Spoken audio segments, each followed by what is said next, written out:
Paz y bien, soy el hermano Jesús María Bezuna Artea y con mucho gusto quiero compartir con todos ustedes que me escuchan regularmente u ocasionalmente estos temas del catecismo que yo lo llamo evangélico. ¿Por qué quiero compartir la idea de que el catecismo es una buena nueva?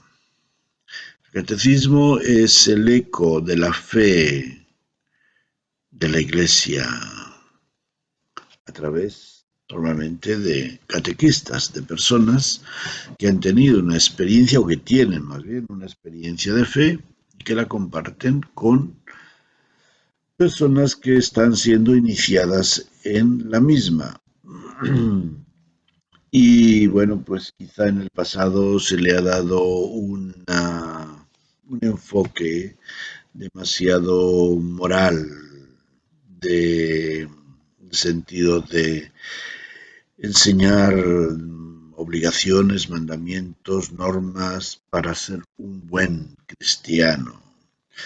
Y eso pues ha sido malentendido por muchos. Y podemos decir que puede ser una de las razones por las que tanta gente después de mayor se ha olvidado intencionalmente de lo que les enseñaron de niños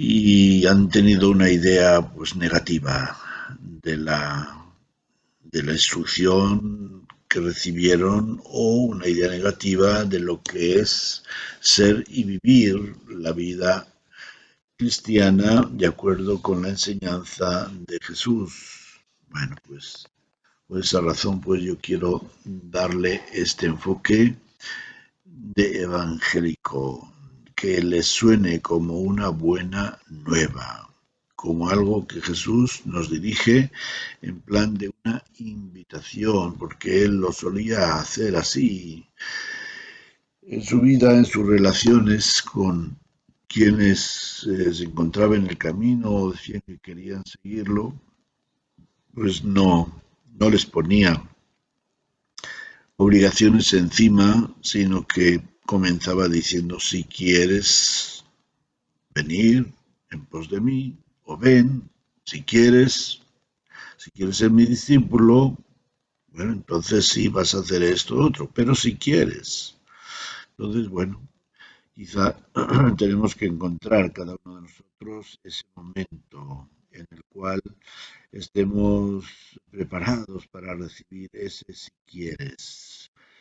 Y mirarlo con, no sé, con tranquilidad, con paz, sabiendo que la palabra de Jesús es una buena nueva porque es palabra de vida eterna.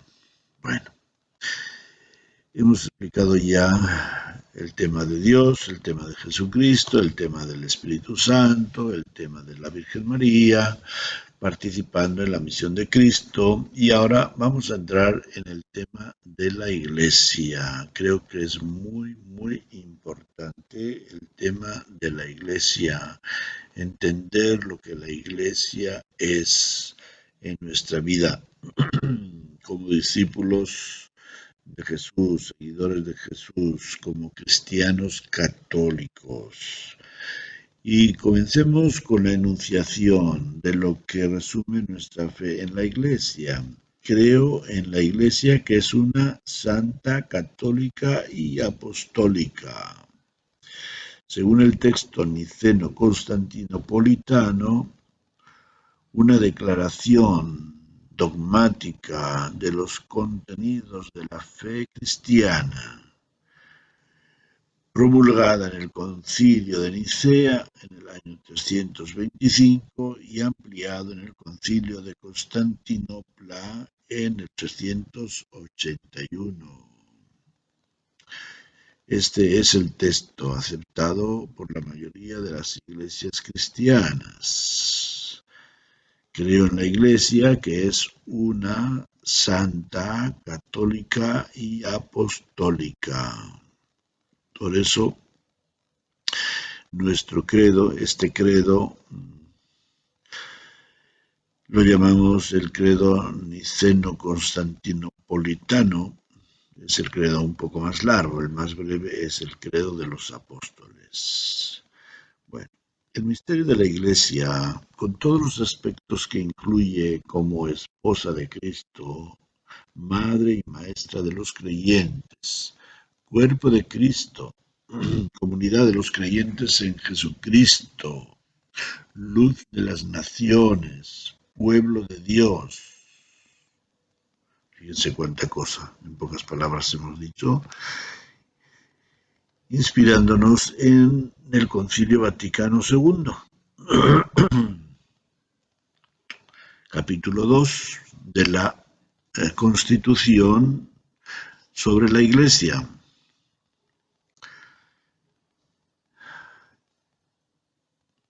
Madre, esposa de Cristo, madre y maestra de los creyentes, cuerpo místico de Cristo, comunidad de los creyentes en Jesucristo, luz de las naciones, pueblo de Dios.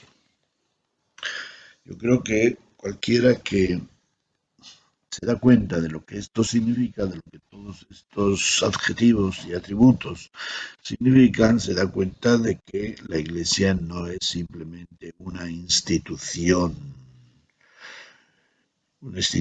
humana, ni una institución legal, jurídica, etcétera, sino que es muchísimo más, como lo acabamos de describir. La Iglesia constituye en la tierra el germen y el principio del reino de Dios, al que Jesús dio inicio predicando la buena nueva de la llegada de este reino. También son palabras del Vaticano II en el número 5 de la Constitución sobre la Iglesia que acabo de mencionar. Bueno, en los Evangelios se habla solo una vez sobre la Iglesia.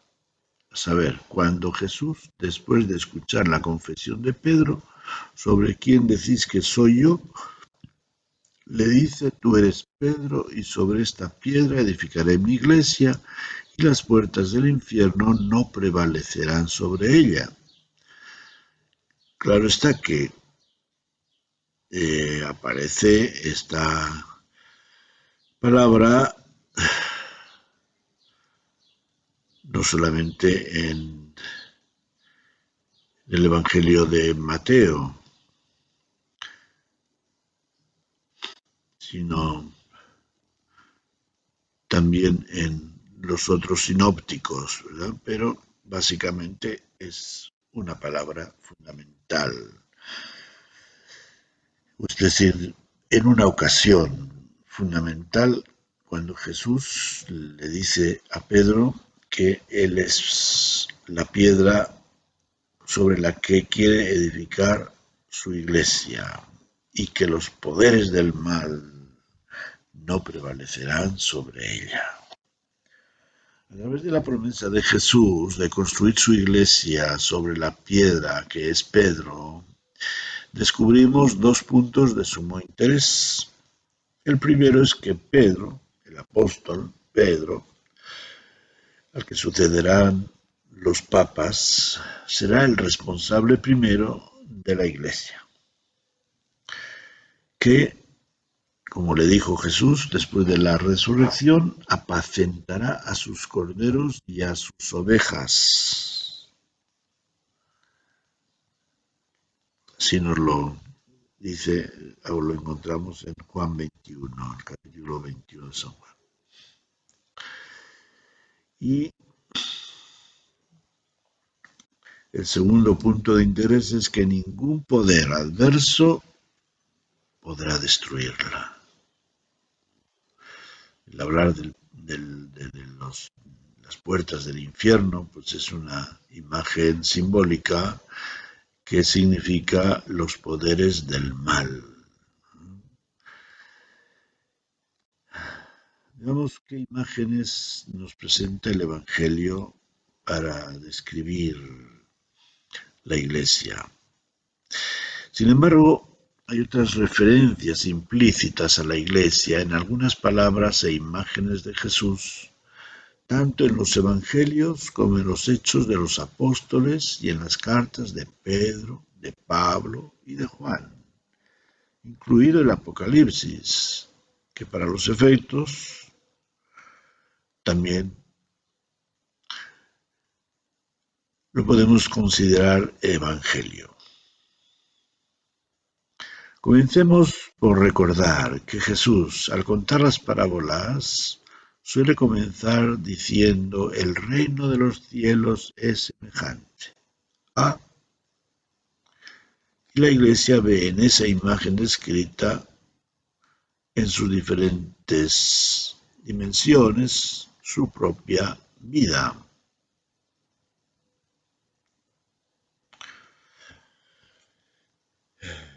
Es decir, que para entenderlo correctamente, hoy lo leeríamos: la Iglesia o el reino de los cielos encarnado en la Iglesia es semejante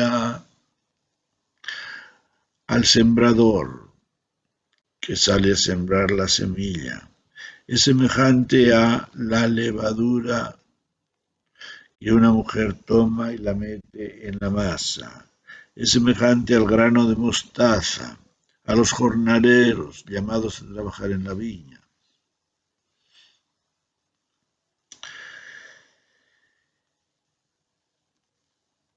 La condición de vida de la Iglesia, Jesús la describe también a través de otras parábolas como el samaritano,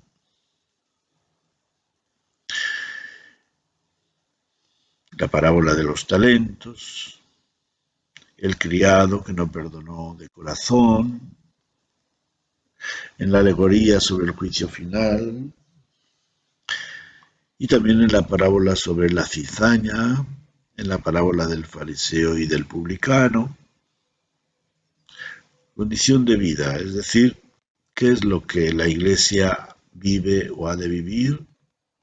La misericordia, a través de la parábola del samaritano, la responsabilidad, a través de la parábola de los talentos, el perdón de corazón, a través de la parábola del criado que no perdonó de corazón, las obras de misericordia significadas en la alegoría sobre el juicio final, la presencia del mal, a pesar de todo, a través de la parábola de la cizaña, y también el modo de hacer oración y dirigirnos a Dios a través de la parábola del fariseo y del publicano. Por otra parte, Jesús describe también la riqueza espiritual incluida en la Iglesia y en ser miembro de la Iglesia cuando nos habla de la parábola del tesoro escondido y la perla de gran valor, por los que se vende todo, se deja todo para conseguir ese tesoro y esa perla. También nos habla de su riqueza espiritual al decirnos cuál es la escala de valores de la Iglesia por medio de la parábola del pobre Lázaro y la del rico necio. Porque estas personas estimaron más sus riquezas que ayudar al necesitado o el cuidar de su salud espiritual. Así también nos habla de esos valores de la Iglesia a través de la parábola del amigo importuno y del juez injusto. Nos habla de su celo por la salvación de del mundo, de la humanidad, a través de las parábolas de la moneda perdida, de la oveja extraviada, del hijo pródigo, ese celo que le lleva como al buen pastor a dejar las 99 ovejas en el aprisco y salir en busca por los caminos y los cerros a buscar la oveja perdida, o el hijo pródigo que lo recibe después de tiempo en el que ha mal empleado su dinero y su tiempo, lo recibe con los brazos abiertos, ofreciéndole no solamente el perdón y la reconciliación, sino una fiesta. Jesús también se refiere a la misión de la Iglesia cuando en el Sermón de la Montaña dice a los discípulos que son luz del mundo y sal de la tierra. Es la primera referencia que hace Jesús a la Iglesia después de proclamar las bienaventuranzas. En el cuarto Evangelio hay algunas imágenes en las que podemos adivinar la relación de Jesús con la Iglesia. Por ejemplo, cuando Jesús le dice a Nicodemo que es necesario nacer del agua y del Espíritu para poder participar en el reino de los cielos.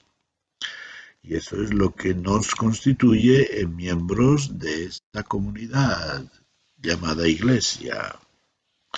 También a través de la parábola de la mujer samaritana, cuando Jesús le dice que los verdaderos adoradores adorarán a Dios en espíritu y en verdad,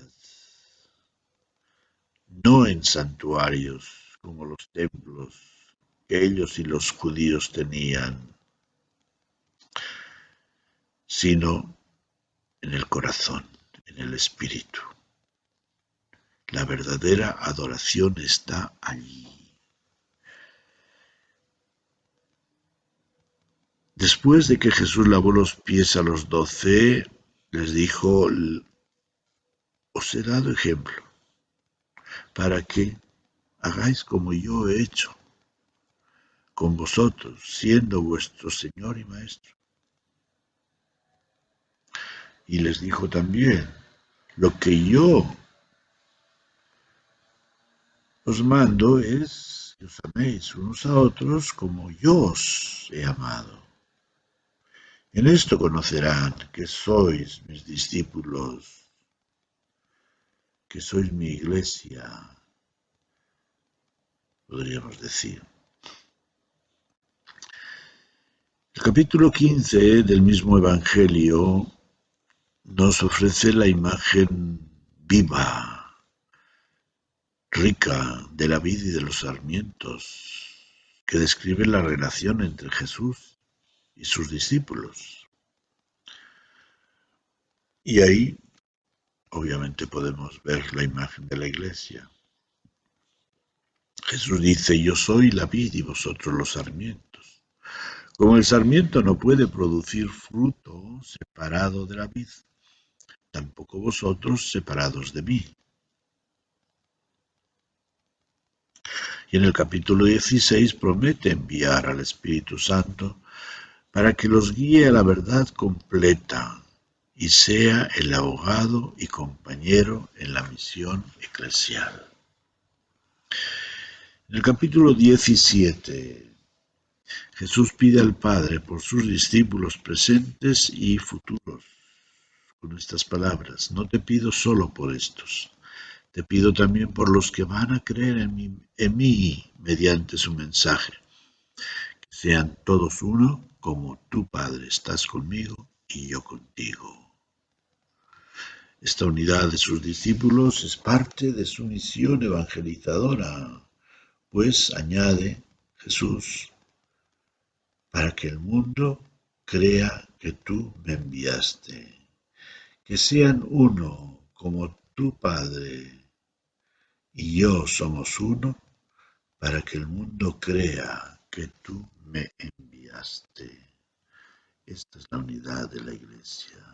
Por eso decimos que la Iglesia es una. Y esa unidad se refiere no solamente a un aspecto numérico, sino a un aspecto cualitativo de comunión entre los miembros de la Iglesia. Veamos ahora en los Hechos de los Apóstoles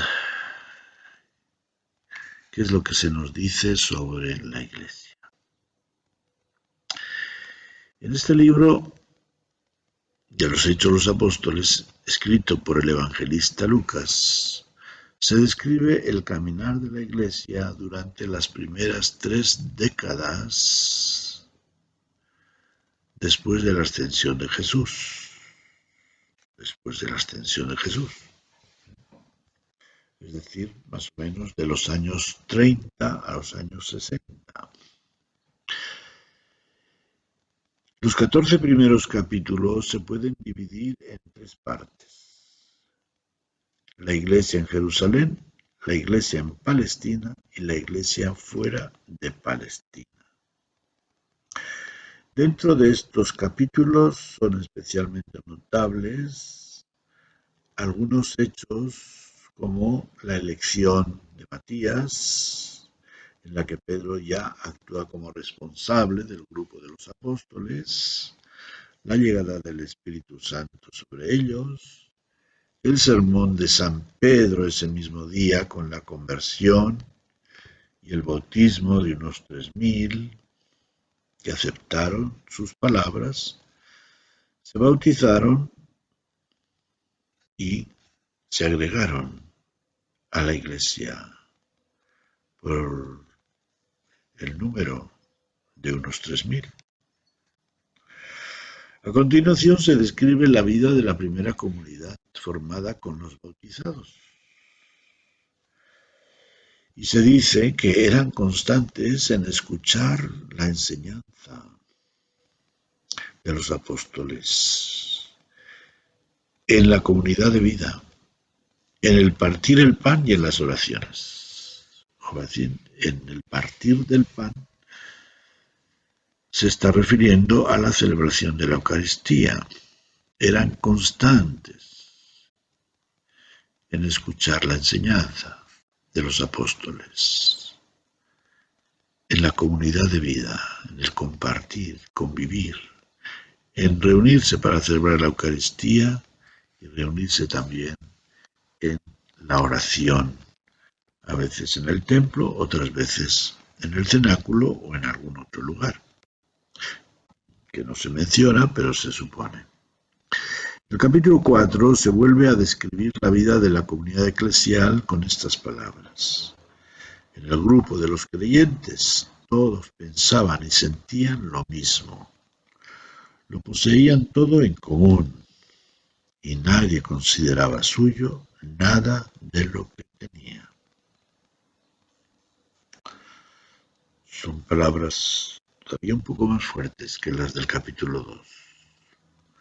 Todos pensaban y sentían lo mismo. Lo poseían todo en común y nadie consideraba suyo nada de lo que tenía. ¡Qué maravilloso! ¿Quién puede hacer semejante maravilla entre las personas sino el Espíritu de Jesús resucitado?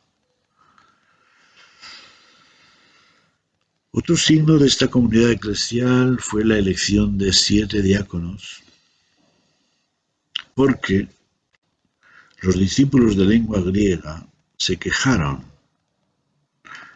a los de lengua hebrea, contra los de lengua hebrea, pues decían que él, en el suministro diario a los necesitados, se descuidaba a sus viudas. Así que se convocó a los discípulos para remediar este problema y se decidió elegir a 7 hombres de buena fama que se encargasen de esa tarea comunitaria. Y es que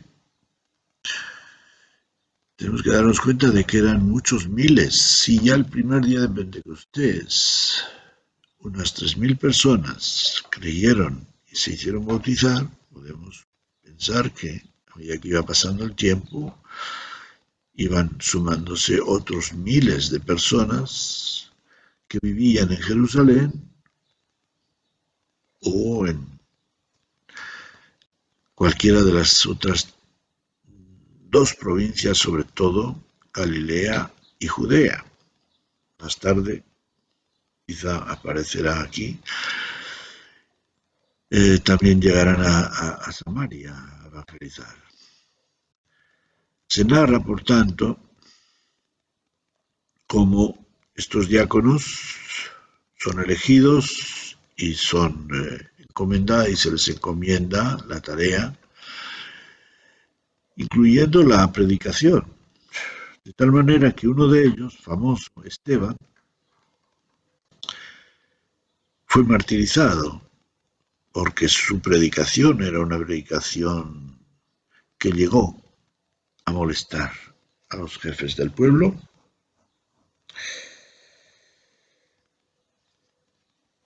Y pues siempre cuando hay una persecución contra un grupo, pues hay alguno que sufre la muerte, sufre persecución, etcétera, y así fue con Esteban. Fue el primero que tuvo la gracia de el privilegio de morir por la fe, por el testimonio de Jesús, y de hecho, como nos lo narran los Hechos Apóstoles, también dando el perdón a los que lo apedrean y pidiendo a Dios que no les tenga en cuenta el pecado.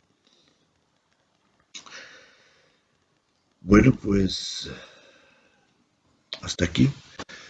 Creo que será suficiente por hoy. Ya se nos va a acabar el tiempo. No quiero entrar en las cartas de San Pablo particularmente, que también trae mucha enseñanza sobre la Iglesia.